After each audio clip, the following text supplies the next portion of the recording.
வணக்கம் சார். வணக்கம் ஸ்ரீ. இந்தியா பாகிஸ்தானுக்கு இடையான போர் நிறுத்தத்துக்கு பிறகு பார்த்தோம்னா நிறைய டெவலப்மெண்ட்ஸ் வந்து சாட்டர்டே சண்டே இருந்தது. ஈவன் இன்னைக்கு கூட நிறைய டெவலப்மெண்ட்ஸை பார்க்க முடியுது. பிரதமர் மோடி 8 மணிக்கு வந்து நாட்டு மக்களுக்கு உரை நிகழ்த்த போகிறார். இன்னைக்கு காலையில இருந்து மார்க்கெட் எப்படி சார் இருந்தது?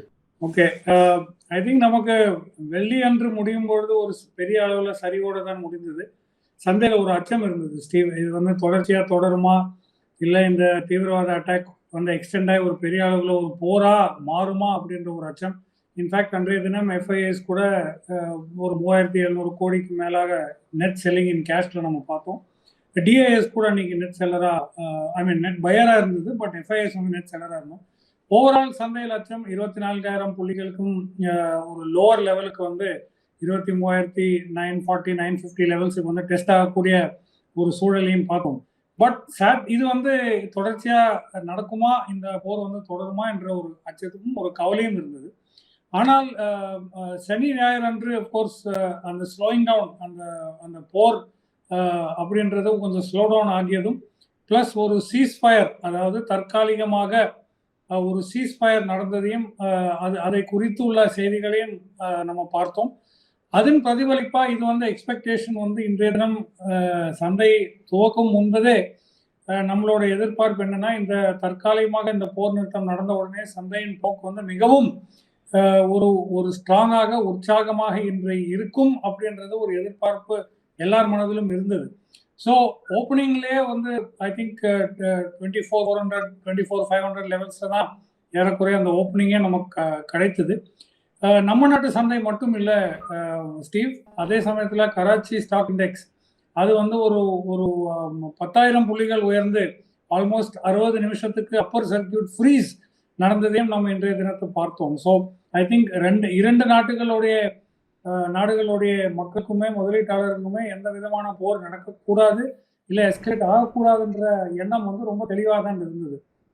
ஸோ நம்ம சந்தை வந்து வர்த்தகத்தின் அந்த போக்கின் போகும்பொழுது மிகவும் ஸ்ட்ராங்கான அந்த ஒரு 24,700 அந்த மாதிரி ஒரு ரெசிஸ்டன்ஸ் வந்து இதுவரைக்கும் சமீப காலத்தில் கிராஸ் பண்ண முடியாத ஒரு லெவலாக நமக்கு இருந்தது. எப்போ பார்த்தாலுமே அந்த 24,600 24,589 24,635 இந்த மாதிரி லெவல்லாம் வரும்போது ஆட்டோமேட்டிக்காக செல்லிங் ப்ரெஷர் வருதும், சந்தை மறுபடியும் 24,000 புள்ளிகளுக்கு வரதையும் நம்ம பார்த்துருக்கிறோம்.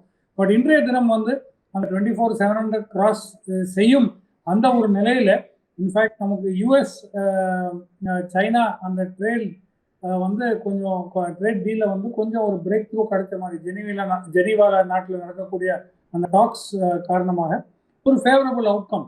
அதாவது சைனா வந்து 10% அவங்களுடைய டியூட்டி குறைத்தது, யூஎஸ் வந்து 30%, அந்த 145% என்பது தற்போதைய நிலைமைக்கு 30% 30% குறைத்ததும் சந்தைக்கு, இன்னும் நம்ம நாட்டு சந்தைக்கு மட்டுமல்ல, அது உலகத்தில் இருக்கக்கூடிய அத்தனை சந்தைக்குமே ஒரு பாசிட்டிவ் பூஸ்டர் கொடுத்து இன்ஃபேக்ட் 24,925 ஆல்மோஸ்ட் 25,000 புள்ளிகள் கிட்ட நம்ம வந்து இன்றைய தினம் வர்த்தகத்தின் முடிவில் நம்ம பார்த்தோம். இதே சமயத்துல இந்த மாதிரி ஒரு அனௌன்ஸ்மெண்ட், ஒரு டபுள் போனஸ் கிடைச்சது நம்ம நாட்டுக்கும் ஆஃப்கோர்ஸ் பாகிஸ்தானுக்கும் அப்படின்றது சொல்லலாம்.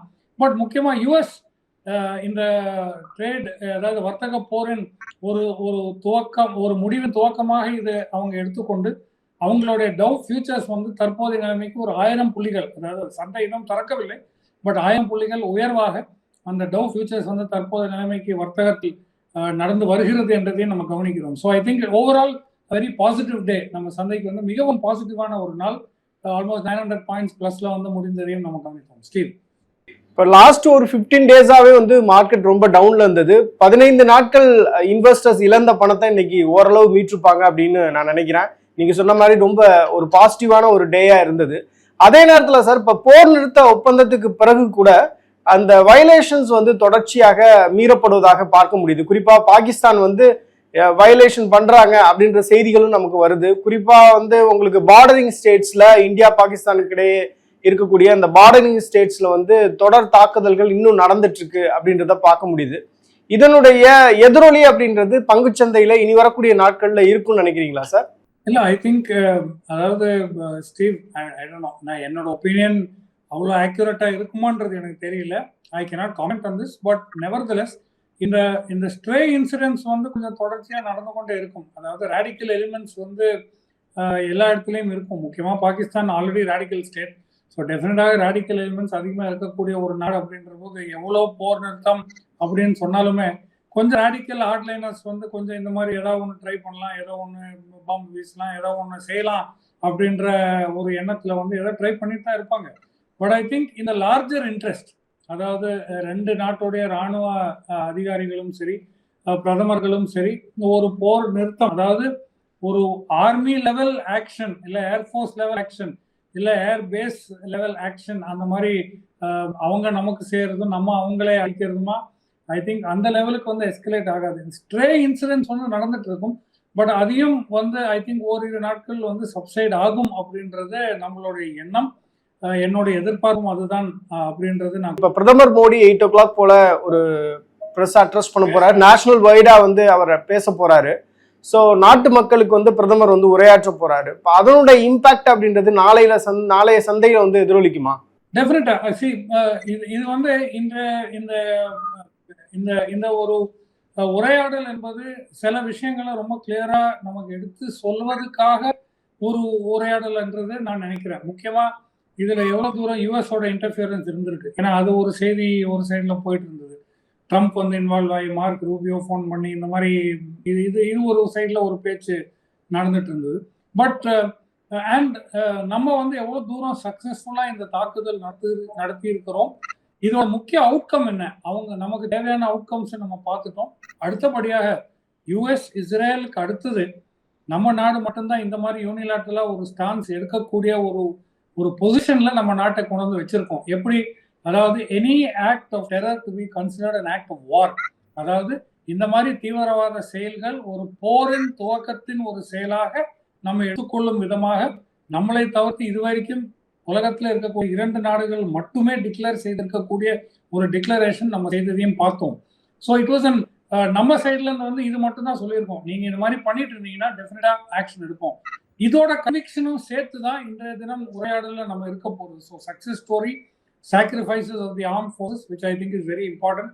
அவங்க எவ்வளவு தூரம் நமக்காக இந்த பணியை செய்திருக்கிறாங்க, எவ்வளவு சக்சஸ்ஃபுல்லா செய்திருக்காங்க, நம்மளுடைய capability of air, land and sea capabilities, military capabilities எப்படி இருக்கு, எவ்வாறு இருக்குன்றது எடுத்து சொல்ல, அதே சமயத்துல இந்த மாதிரி ஒரு கான்ஃபிடன்ஸ் நம்ம நாட்டு மக்களுக்கும் அதை ஒரு தேங்க் பண்ற விதத்துல நிறைய இடத்துல வந்து பிளாக் அவுட் இருந்தது, பவர் சப்ளை இல்லாம இருந்தது, வார்னிங் சைரன்ஸ் வந்து அது சிமுலேஷனா இருந்தாலும் நிறைய மாநிலங்கள்ல வந்து அது வந்து டோட்டல் பிளாக் அவுட்டா இருந்தக்கூடிய ஒரு சூழலையும் நம்ம பார்த்தோம்.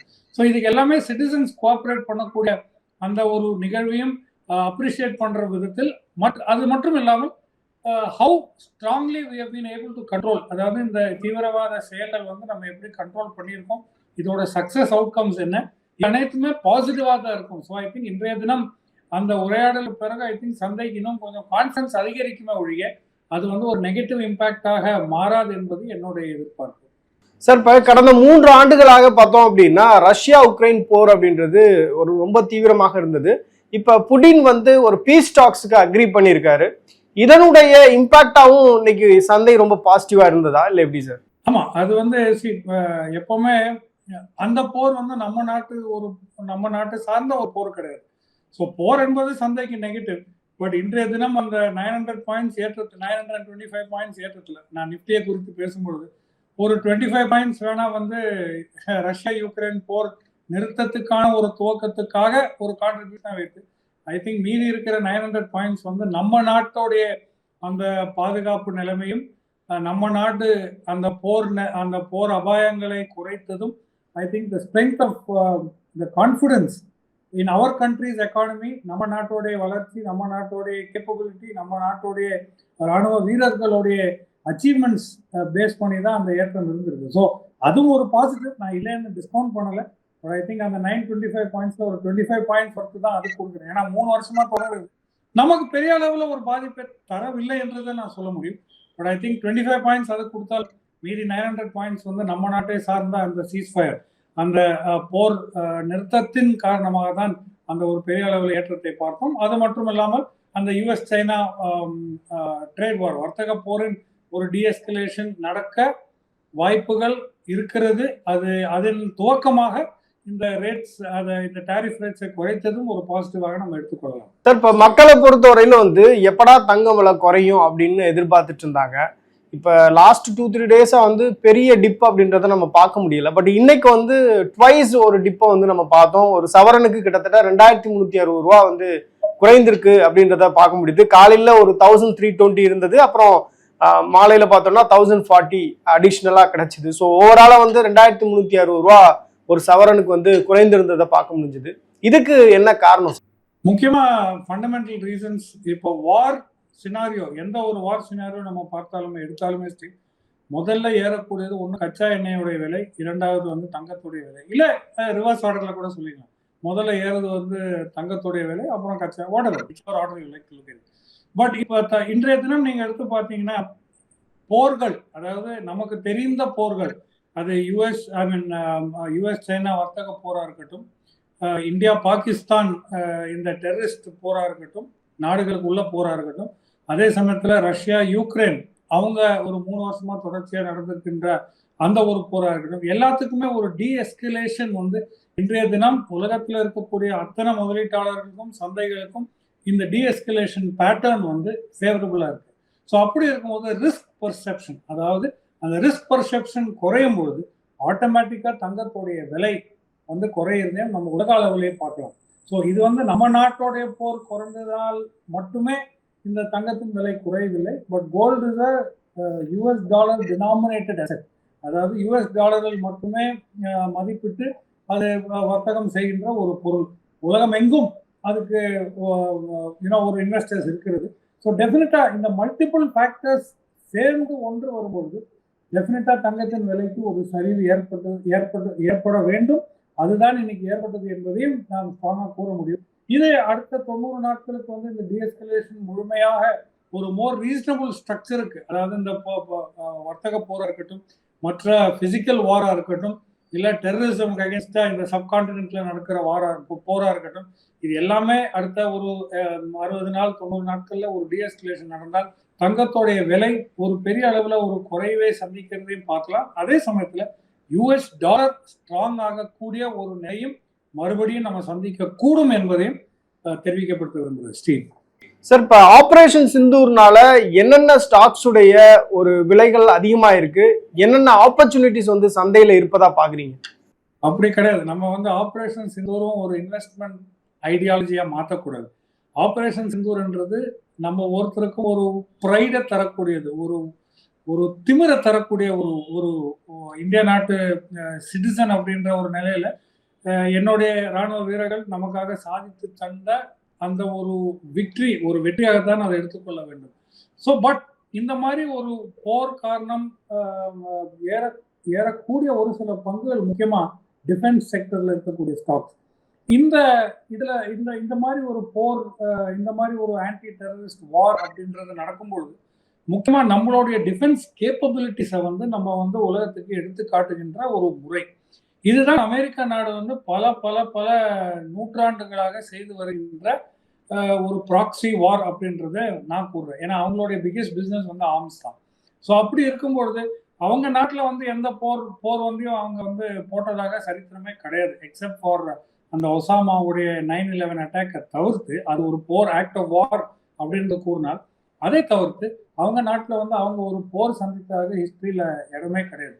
அவங்க வந்து மற்ற நாடுகளில் போய் போர்ல பார்ட்டிசிபேட் பண்றதாக தான் நம்ம பார்க்கறது. வியட்நாமா இருந்தாலும் சரி, பேரூட்ல இருந்தாலும் சரி, ஆப்கானிஸ்தான்ல இருந்தாலும் சரி, மற்ற பல நாடுகள்ல, வியட்நாம்ல இருந்தாலும் வேற எல்லா நாடுகளுமே இவங்க போய் அந்த போர்ல வந்து ஈராக்கா இருந்தாலும் சரி கலந்துருக்கக்கூடிய ஒரு போரா தான் பார்க்கணும். ஸோ இந்த ஒவ்வொரு போர்லயும் அவங்க கலந்துக்கும் போது அவங்களுடைய டிஃபென்ஸ் கேப்பபிலிட்டிஸ் எடுத்துக்காட்டி அது வந்து உலகத்துக்கு நம்ம வந்து எக்ஸ்போர்ட் பண்ணி அது ஒரு பெரிய பிசினஸாக மாற்றத்தக்க ஒரு கேப்பபிலிட்டி தான் அவங்க பில்ட் பண்ணியிருக்காங்க. இப்போ நம்ம வந்து இந்த மாதிரி ஒரு செயல் நடக்கும்போது முக்கியமா நம்ம நாட்டோடைய கேப்பபிலிட்டிஸ், முக்கியமா அந்த Akash with BrahMos missiles for medium range missiles, அது வந்து ஒரு கவராக நமக்கு பியூட்டிஃபுல்லா செயல்பட்டது. S-400 மட்டும் அல்லாமல் நம்ம நாட்டிலே உருவாக்கப்பட்ட அந்த Akash with BrahMos combination I think work very well. So அது இந்த மாதிரி அருமையான plus anti drone facilities, Pakistan நம்ம நாட்டு மீது தாக்குனா ஒவ்வொரு அது லாய்ட்ரிங் மிஷின்ஸாக இருக்கட்டும், மற்ற பலவிதமான ட்ரோன்ஸாக இருக்கட்டும், அனைத்துமே நம்ம வந்து டேக் டவுன் பண்ணக்கூடிய அந்த கேப்பபிலிட்டியை நம்ம டெமான்ஸ்ட்ரேட் பண்ணியிருக்கோம். Which I think opens up the defence market of India to the world.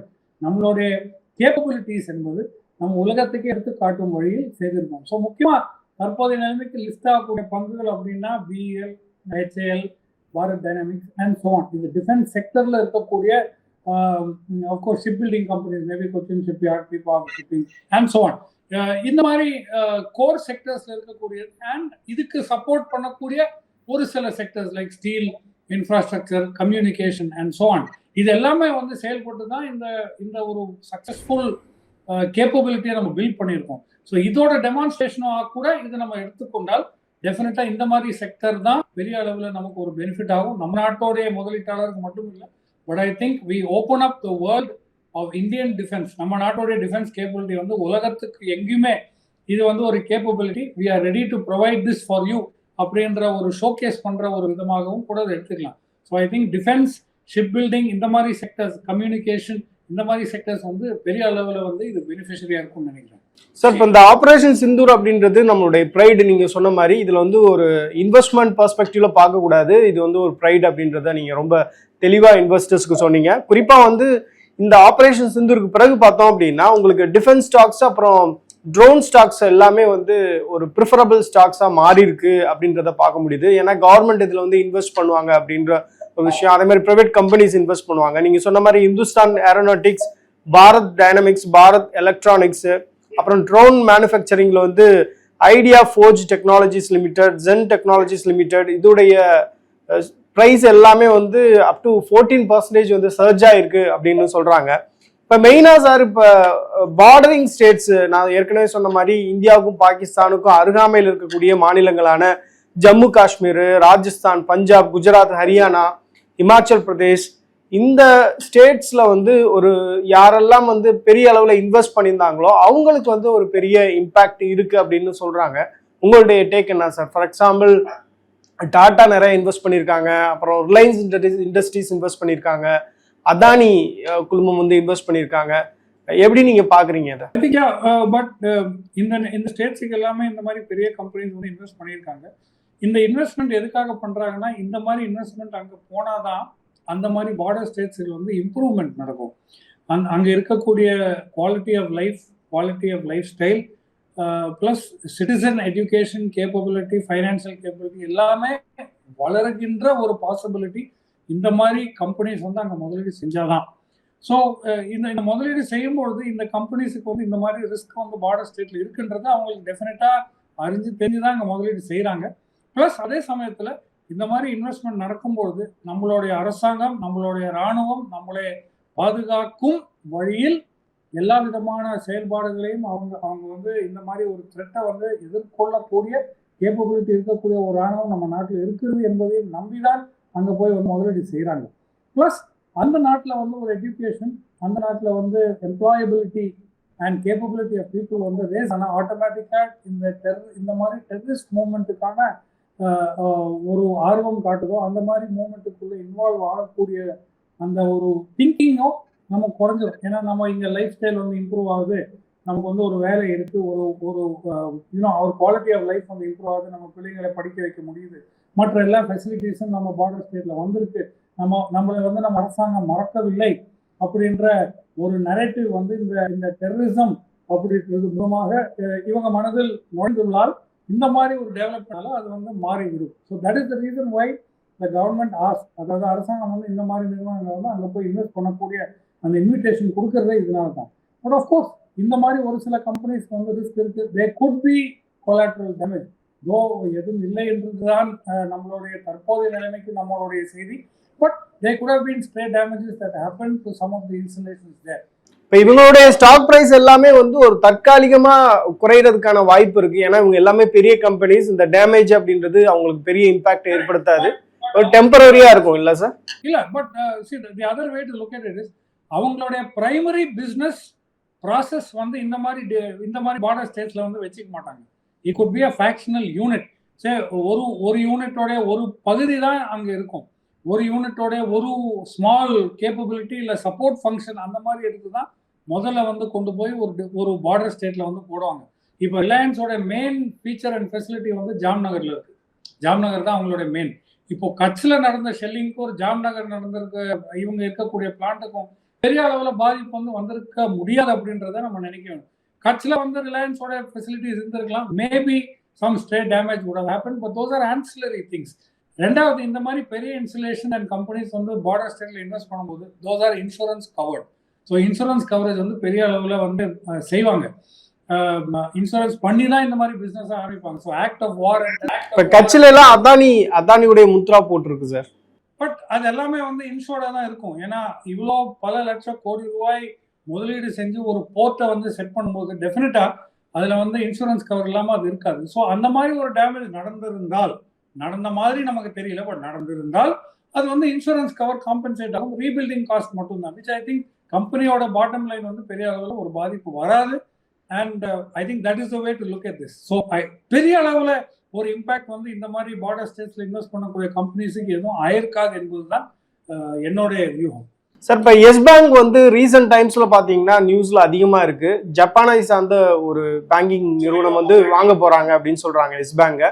So S பேங்குடைய stocks வந்து நிறைய பேர் இப்போ வந்து பை பண்றது மாதிரியான தகவல்கள் வந்துட்டு இருக்கு. உங்களுடைய டேக் என்ன? நாளைக்கு வந்து சந்தை எப்படி ஓப்பன் ஆகுன்றது உங்களுடைய கணிப்பு சார்? ஓகே, ஸோ 2-3 கேள்வி ஒன்றா கேட்டிருக்கீங்க. ஸோ எஸ் பேங்க் வந்து கொஞ்ச காலமாக நோ பேங்காக தான் இருந்தது. ஏன்னா நிறைய பேர் வந்து அதோடைய பிரச்சனைகளை பார்த்து அந்த வங்கியில் வந்து முதலீடு செய்யக்கூடலாமா, இல்லை இன்னும் நடக்கும், இல்லை அது வந்து ஒரு ஸ்பெகுலேட்டிவ் ஸ்டாக்காக மாறி விட்டது. அவர் தற்போதைய நிலைமைக்கு எஸ்பிஐ லீட் இன்வெஸ்டராக இருக்கக்கூடிய அந்த எஸ் பேங்க்ல மற்ற பல வங்கிகள் அண்ட் ஃபினான்சியல் இன்ஸ்டிடியூஷன்ஸ் வந்து அவங்களுடைய ஸ்டேக் வந்து பெரிய அளவில் வந்து Sumitomo SPMC Sumitomo banking corporation அந்த மாதிரி இருக்கக்கூடிய ஜப்பான்ல இருக்கக்கூடிய ஒரு ஃபாரின் கம்பெனி, ஃபாரின் காங்க்ளோமரேட், அது வந்து கம்பெனின்னு சொல்ல முடியாது, காங்க்ளோமரேட். சுமிட்டோமோ குரூப்ன்றது ஜப்பான்ல மிக மிக மிக பெரிய அளவில் இருக்கக்கூடிய ஒரு கம்பெனி. ஸோ அவங்க வந்து எஸ் பேங்க்ல வந்து அந்த ஸ்டேக், அதாவது எஸ்பிஐயோட ஸ்டேக், அதே போல எஸ்பிஐ போல இருக்கக்கூடிய மற்ற இன்ஸ்டிடியூஷனல் இன்வெஸ்டர்ஸோட ஸ்டேக் வந்து வாங்கி இவங்க பிரைமரி ஷேர் ஹோல்டரா ஆர் மெஜாரிட்டி ஷேர் ஹோல்டரா இருக்கக்கூடிய ஒரு வாய்ப்பு டெஃபினட்டா வந்திருக்கு. இந்த மாதிரி டீப் பாக்கெட்ஸுக்குள்ள சுமிட்டோமோ வந்து எஸ் பேங்க்ல நுழையும் போது 2-3 பாசிட்டிவ் விஷயங்கள் இருக்கலாம். அந்த அந்த அந்த வங்கிக்கும் அந்த வங்கியை சார்ந்த அந்த பங்குக்கும் முக்கியமா it opens up the door to a lot of cheap international finance.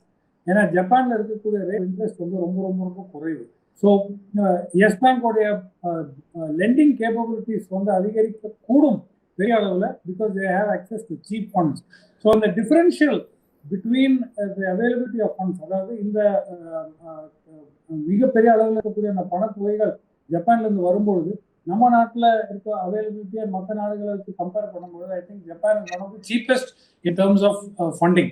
So அந்த மாதிரி ஒரு பெரிய அளவில் ஃபண்ட் வந்து எஸ் பேங்க் அவைலபிலிட்டி கிடைச்சதுன்னா through their investor or through the investment vehicle அப்படின்னு சொல்லும்போது I think it helps the ramping of capability, அதாவது ஒரு பெரிய அளவில் அவங்களுடைய கேப்பபிலிட்டி பில்ட் பண்ணக்கூடிய ஒரு பொட்டென்ஷியல் வந்து எஸ் பேங்க்கு இருக்கு. This is one side. இன்னொரு பக்கம் என்ன அப்படின்னா, ஸோ அவங்களுடைய நெட் இன்ட்ரெஸ்ட் மார்ஜின் கூடலாம், நம்பர் ஆஃப் கஸ்டமர்ஸ் கூடலாம், பாரோயிங் ஸ்ப்ரெட் வந்து இன்க்ரீஸ் ஆகலாம். இது எல்லாமே ஒரு பக்கம் இருந்தாலும் it also lends a lot of stability. அது பெரிய அளவில் ஒரு ஸ்டெபிலிட்டியும் தருகின்ற ஒரு இன்வெஸ்ட்மெண்ட்டாக நம்ம எடுத்துக்கொள்ளலாம். So that I think is positive. Stock price வகையில் நீங்கள் பார்க்க போகும்போனால் என்னையை பொறுத்தவரைக்கும் this is strictly a personal view. என்னையை பொறுத்த வரைக்கும் I would rather wait and watch. நான் வந்து காத்திருந்து பொறுத்திருந்து பார்க்க தான் போகிறேன். ஏன்னா தற்போதைய நிலைமைக்கு என்னுடைய பேசிஸ் ஆஃப் இன்வெஸ்ட்மெண்ட் வந்து குவார்டர்லி ரிசல்ட்ஸின் அடிப்படையில் தான் நம்ம முதலீடு செய்கிறோம். ஸோ இதே ஹிஸ்ட்ரி, எஸ் பேங்கோடைய ஹிஸ்ட்ரி கடந்த ஒரு 3-4 காலாண்டுகள் இருக்கு பார்த்தீங்கன்னா ரொம்ப சிறந்த ரிசல்ட்ஸ் எல்லாம் அவங்களுக்கு கிடையாது. அப்படி இருக்கும் ஒரு சூழலில் வந்து அதை விட சிறந்த ரிசல்ட் கொடுக்குற நிறைய வங்கிகள் வந்து இப்போ நம்ம கையில் இருக்கு. வெரி குட் வேல்யூவேஷன், இன்னும் கூட வெரி குட் வேல்யூவேஷன். ஸோ அந்த மாதிரி ஒரு ஸ்டாக்கை ப்ரிஃபர் பண்ணுறது தான் என்னோட வியூவாக இருக்கும், rather than looking at Yes Bank. So I will இப்போதைய நிலைமைக்கு வெயிட் அண்ட் வாட்ச் தான். அது எஸ்பிஎம்சி வரட்டும், அவங்க வந்து குவார்டர்லி ரிசல்ட் இம்ப்ரூவ் ஆகிற மாதிரி அடுத்த குவார்டர்லி நம்ம பார்ப்போம். அந்த மாதிரி ரிசல்ட் இம்ப்ரூவ் ஆகி நமக்கு ஒரு கன்விக்ஷன் வந்த பிறகு ஐ திங்க் எஸ் பேங்க் வந்து ஒரு பாசிபிள் இன்வெஸ்ட்மெண்ட்டாக நம்ம எடுத்துக்கொள்ளலாம். ஷேர் ப்ரைஸ் வந்து அப் அண்ட் டவுன் போயிட்டு இருக்கும். நியூஸ் வந்தாலே இந்த மாதிரி ஒரு நியூஸ் வந்தாலே டெஃபினட்டாக ப்ரீஎம்டிவாக அந்த ஸ்டாக் ப்ரைஸ் வந்து ஏற வாய்ப்புகள் இருக்குது. ஸோ அந்த ஒரு வாய்ப்பு இருக்கிறது. இது நம்ம ஏறிடுறதையும் பார்த்தோம். ஸோ அது அந்த மாதிரி தொடர்ச்சியாக அந்த மாதிரி நீக்கங்கள் வந்து சந்தையில் நம்ம பார்க்கக்கூடும். பட் அந்த மாதிரி நீக்கங்கள் வந்து உங்களை வந்து என்கரேஜ் பண்ணாமல் காத்திருந்து அந்த காலாண்டு முடிவுகள் வந்த பிறகு அடுத்த காலாண்டும் வெயிட் பண்ணி பாருங்க. காலாண்டு முடிவுகள் எப்படி வருதோ அதை சார்ந்து உங்களுடைய முதலீடு டிசிஷன்ஸ் வந்து அப்போ எடுத்துக்கங்கன்றது என்னோட வியூ. நானா இருந்தா அப்படிதான் எனக்கு நான் செய்வேன். இரண்டாவது நீங்க கேள்வி, நாளைக்கு சந்தை எப்படி இருக்கும்ன்றது. தற்போதைய நிலைமைக்கு நம்ம எல்லா விதமான ரெசிஸ்டன்ஸையும் தாண்டி 24,925 புள்ளிகள் ஏறக்குறைய ஆல்மோஸ்ட் 25,000 லெவல் ஹிட் ஆயிருக்கும். அடுத்த ரெசிஸ்டன்ஸ் அப்படின்னு ஸோ வி ஹவ் மூவ், நம்ம வந்து ட்ரேடிங் பேண்டே வந்து we have move to a new band. So அப்படி இருக்கக்கூடிய ஒரு பேண்ட் பார்க்கும்போது தற்போதைய நிலைமைக்கு ப்ரீவியஸ் ரெசிஸ்டன்ஸாக இருந்தக்கூடிய அந்த 24,600, 24,740, 24,823 இந்த 869 இந்த 3 நாள் ரெசிஸ்டன்ஸ் வந்து தற்போது சப்போர்ட் ஆகி மாறி அடுத்த செட் ஆஃப் ரெசிஸ்டன்ஸ் 25,100, 25,220 இந்த மாதிரி லெவலுக்கு வந்து நம்மளுடைய எதிர்பார்ப்பும் சந்தையின் நீக்கமும் இருக்கக்கூடும் என்பது ஒரு முதலீட்டாளராக ஒரு டெக்னிக்கல் அனலிஸ்டா நம்ம சார்ட்டை பார்த்து புரிஞ்சு கொள்ள வேண்டும். ஸோ என்னோட வியூ என்ன, we have broken through all resistance. ஒரு மைல்டு ப்ராஃபிட் டேக்கிங் செஷன் நாளைய தினம் வந்தாலும் I think bottom side support வந்து தற்போதைய 24,600 புள்ளிகளில் வந்து ரொம்ப ஸ்ட்ராங்கான ஒரு சப்போர்ட் இருக்கும். அதே சமயத்தில் ரெசிஸ்டன்ஸ் வந்து 25,200 புள்ளிகள் அப்படின்ற ஒரு ரெசிஸ்டன்ஸ் லெவலை நோக்கி சந்தை அடுத்த நீக்கம் நடத்த இருக்கிறது என்பது என்னுடைய எதிர்பார்ப்பு. ஸ்டீவ், பிரதமர் மோடி என்ன பேச போகிறார் அப்படின்றத பொறுத்து நாளைக்கு சந்தையிலையும் அந்த இம்பாக்ட் அப்படின்றது இருக்குன்ற தகவல் முதற்கொண்டு சொல்லியிருக்கீங்க சார். நிறைய கேள்விகளுக்கு பொறுமையா பதில் கொடுத்தீங்க. மிக்க நன்றி சார். மேலும் ஈடி தமிழ் சேனல்ல வரப்போகும் பிசினஸ் மற்றும் அது ரிலேட்டடான வீடியோவை பார்க்க உடனே கீழே இருக்க சப்ஸ்கிரைப் பட்டனை கிளிக் பண்ணுங்க.